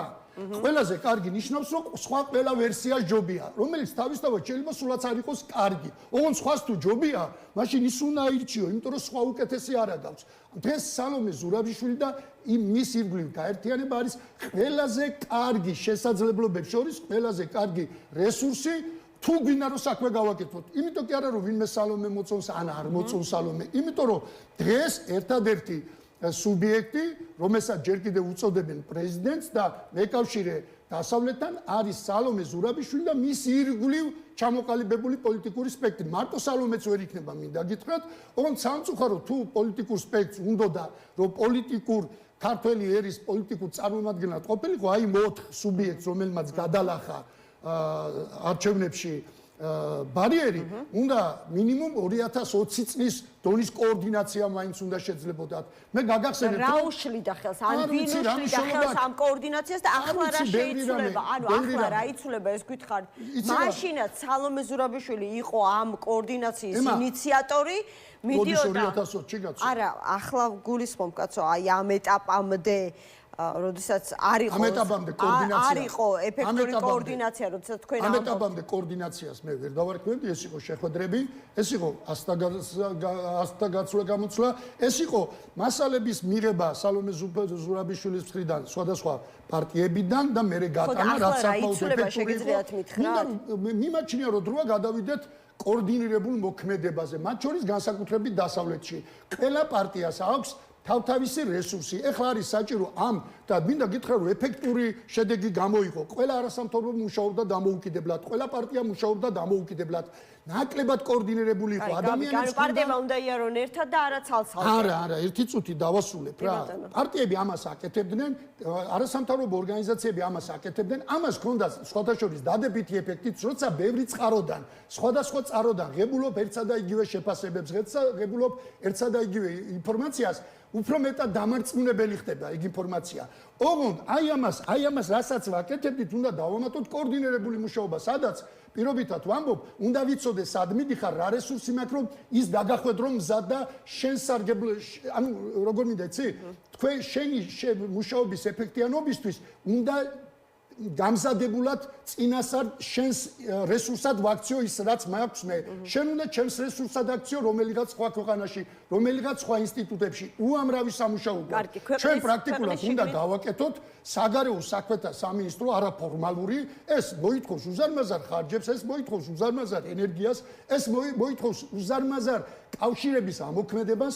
ჩვენ დავიწყეთ და ვმუშაობთ ევროკავშირის სტრუქტურებთან, ეფექტური ვართ აღმოსავლეთ ევროპის ქვეყნებთან, მაგრამ საერთოდ არ არის მუშაობა სამხრეთ ევროპის სამხრეთ ქვეყნებთან. მინისტრად ვინ წარმოგიდგენიათ? მინისტრზე არ არის ლაპარაკი, საგარეო საქმეთა სამინისტროს ალტერნატივას რო ვამბობ, მინისტრზე კი გულისხმობ, ლაპარაკი არის რომ ლამის იგივე სამუშაო გვაქვს. მე გაგახსენებთ თქვენ ერთ რამეს, გახსოვთ გიორგი კანდელაკი გვიშლის ხელს, ერთკაც ასახელებდა თელ თავის პრობლემად ქართული ოცნება წლების განმავლობაში, იმიტომ რომ საოცრად ეფექტურად მუშაობდა გიორგი. არკმარა ერთი გიორგი კანდელაკის და რომელიმე სხვა ერთი რომელიმე პიროვნების მუშაობა. გიგი წერეთელი შეერთებულ შტატებშია დღეს. არკმარა თითო პიროვნების ცალკე აღებული მუშაობა, რაც არ უნდა დიდი ძლიერი და მნიშვნელოვანი იყოს. რატომ? იმიტომ რომ ვერ გაწდება ვერც ერთი რომელიმე ერთი აღებული პიროვნება ყველა ქვეყანას. იტალიასთან სამუშაოა, ესპანეთთან სამუშაოა. ბალტიისპირელები თუ აქტიურობენ თვითონ და აქეთ გვემუშავებიან პოლონეთი თუ აქეთ გვემუშავება აღმოსავლეთ ევროპას ხო სიტყვის საწოცლო საკითხია. აქეთ გემუშავებიან. სამაგერო სამხრეთ ქვეყნებში შემოგვემუშავო. შინაგან საქმეთა სამინისტრო კიდევ არასწორად გაიგე ტერმინი საგარეო საქმეთა ანუ შინაგან საქმეთა სამინისტრო არ ჭირდება. რატომ? იმიტომ რომ ეხლა ქვეყნის კოორდინაცია ქვეყნის შიგნით როგორ წარმოგიდგენიათ აი ამ ფორმატში? საშინაო საქმეები, შინაგან საქმეთა სამინისტრო ცოტა სხვა რამე მიგულისხმე. დიახ, საშინაო საქმეთა, იმიტომ რომ ჩვენ ხალხთან სამუშაოა, აქაც კოორდინირება საჭიროა, ოღონდ ვიმეორებ. აქაც აქ პირიქით ფორმები იქნება მოსაძებნი, იმიტომ რომ მე მიადვილება ჩემს ამომრჩეველთან მუშაობა, გახარიას იადვილება მის ამომრჩეველთან მუშაობა. თქვენ გონიათ რომ გახარია რამე იმით არის შეპყრობილი? მაინც გონია რომ ჩვეულებრივი რაციონალური აზროვნების კაცია და უფრთხილდება და იმას რა ქვია თავისი ამომრჩევლის დამოკიდებულებას თუნდაც მიხეილ სააკაშვილის მიმართ. ოღონდ ვიმეორებ ნელ-ნელა ჩვენი ამომრჩეველი და ჩვენ უნდა რაღაცნაირად ერთ პოზიციაზე უნდა დავლაგდე და შევაგუოთ ყური, იმიტომ რომ ხვალდაზე შეიძლება გახარიას მიმართ უბრალოდ მოკიდონ ხელი და დააკავონ. აი დააკავონ რა იყო რა დაუშლის რომ და რა ვქნათ, იმიტომ რომ ჩემი ამომრჩეველს 19 იმის გამო არ მოწონს გახარია, ამიტომ გახარია პოლიტპატიმრად არ ვაღიარო და არ ვიბრძოლო მისი უფლებების დაცვისთვის. ან რას აპირებს გიორგი გახარია, არ აპირებს მე რო ხვალდაზე გრამე მოვიდეს ჩემი უფლებებისთვის ბრძოლას. ოღონდ მე მიმაჩნია რომ აი როგორ ვაპირებდით თქვათ კოალიციური მთავრობის შექმნას თუ კი ეხლა ვერ მოგვიძებნია ჩემი საყვარელი შეკითხვაა. ოღონდ იცი რა არის? უყურე ისი თქმა მინდა, იცი? როდესაც ხდები მთავრობაში იქ შეიძლება რაღაცაში აწყენინო ამომრჩეველს, მაგრამ ღებულობს სხვა ბენეფიტს რა. თავრობაში ყოფნა იძლევა სხვა ბენეფიტს და ეუნები ამომრჩეველს რომ მე გავაკეთე ეს დათმობა, მაგრამ მივიღე ეს. და ეხლა აპირებთ აჩვენოთ როგორ ითანამშრომლებდით ერთმანეთთან კოალიციურ მთავრობაში ამ არსებული გამოწვევების მაგალითზე. ხო და უყურე, კი არ ვაპირებთ, უნდა შევძლოთ. ვაპირებთ მარტო არა. ვიმეორებ რომ ეხლა უფრო რთულია. ეხლა კოალიციის გაკეთება, ანუ კოორდინაციის გაკეთება რაღაცაზე უფრო ჭიდროთ. შეიძლება გამოიწვიოს ამომრჩევლის განაწყენება, ნაწილი ამომრჩევლის განაწყენება, ისე რომ ვერ ღებულობ რომელიღაც სხვა სიკეთეს. ვერ ღებულობ, იმიტომ რომ ხელისუფლება ჩვენ არა ვართ. ამიტომ უფრთხილდება ყველა ამომრჩეველი, უფრთხილდება მისი ამომრჩევლის დაკარგვა. საბედნიეროდ ნაციონალური მოძრაობის ამომრჩეველი როგორ ჩანს, მზად არის ნებისმიერ პოლიტიკურ ძალასთან ითანამშრომლოს დაუწყოს ახსოვდეს, მაგრამ ამ ეტაპზე დაუვიწყოს პირობითად ვამბობ წარსული შეცდომები, მათ შორის როლი ამ რეჟიმის მოყვანაში. ეს რეჟიმი და არჩევნები გაყალბდა მარტო 24 წელს, ხო არ 24 წელს უბრალოდ ყველა ვამბობთ რომ გაყალბდა და სამაგრო 20 წელს ნაწილი ვამბობდით რომ გაყალბდა. ბოლოს მიპასუხეთ რა, გავიგე რომ შეთანხმებულად, მაგრამ ქვეყნის შიგნით მოქმედებას როგორ აპირებთ? აი შეთანხმებულად რო აპირებთ, ეს გავიგე, მაგრამ კონკრეტულად რა ნაბიჯების გადადგმას გეგმავთ, ანუ ხომ გაქვთ რაღაცა მოკლევადიანი, საშუალოვადიანი, გრძელვადიანი გეგმა. მე პატიოსნად ვიტყვი, მე პირველივე შეხვედრაზე, მაშინ, როდესაც სხვები ლაპარაკობდნენ ქვეყნის შიგნით დიდ საპროტესტო ტალღაზე და ეს საპროტესტო ტალღა იყო, ოღონდ ეს არ იყო ის, რაზედაც პოლიტიკური პარტიები ლაპარაკობდნენ. პოლიტიკური პარტიები რაზეც ლაპარაკობდნენ, ის საპროტესტო ტალღა დიდი არ იყო. ის საპროტესტო ტალღა, რომელიც იყო დიდი, სინამდვილეში გამოიწვია ირაკლი კობახიძის განცხადებამ და მას მოყვა ხალხის პროტესტი.